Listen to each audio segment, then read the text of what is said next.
Hi, I'm Sahara. Hi, I'm Jason.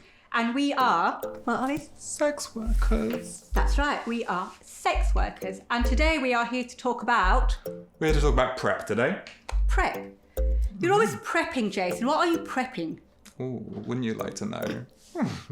But today, we're not going to be talking about that bit. We're going to be talking about the medication called PrEP and how it can be helpful for sex workers.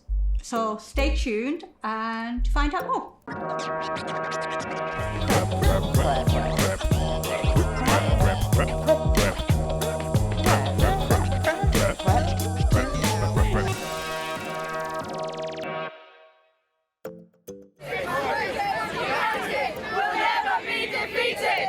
Sex workers have been fighting for better rights for many years. Two people involved with starting the Stonewall Rights were sex workers. To this day, sex workers have been activists during some key moments in history. Sex workers were also some of the people fighting hardest for the public to be able to access HIV prevention medication. PrEP, for instance. Although without full decriminalisation, some sex workers will always struggle getting access to these types of tools. And this is yet another reason why full sex worker decriminalisation is required to improve health results for all sex workers. No bad horse, just bad laws. No bad horse, just bad... PrEP stands for pre-exposure prophylaxis. It's like the contraceptive pill, but for preventing HIV. Single mothers are under attack. What do we do? Stand up, fight back! PrEP was discovered by investigating the types of drugs that are used to keep people who are living with HIV healthy. But this time, they were studied to see the impact on people who don't live with HIV. The PROUD trial, the HPTN-052 study, the IPIGAY study, all concluded that PrEP was an effective medication at preventing HIV. These trials did not reject or focus on people that live in sex work. The trials were also not owned by pharmaceutical companies.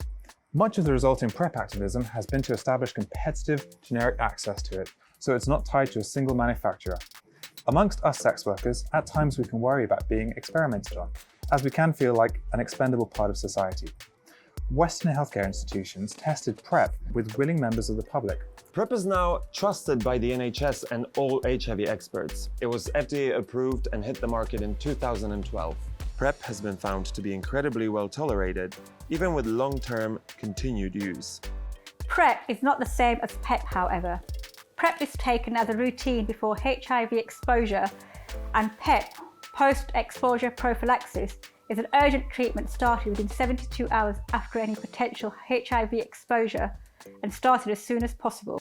PrEP works for many different genders, but it has to be taken correctly for your gender. Most people have a daily PrEP routine. A few people can choose to take PrEP in a more on-demand routine. These people are cisgender men, and any person male at birth without lower surgery. The daily PrEP routine is possible for all genders.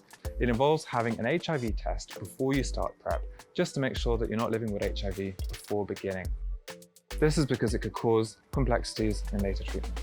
It is also good to check for hepatitis B when starting PrEP, as this could impact what regimens are available to you. Then there is the lead-in time, taking PrEP without potential HIV exposure. A week is a safe lead-in time.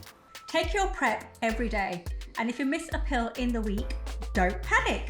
When you come off PrEP, give it a week without further potential HIV exposure before stopping your PrEP routine. PrEP is about peace of mind. Imagine, for example, a condom splits, or condoms removed during sex. Maybe you just don't have sex with a condom that often.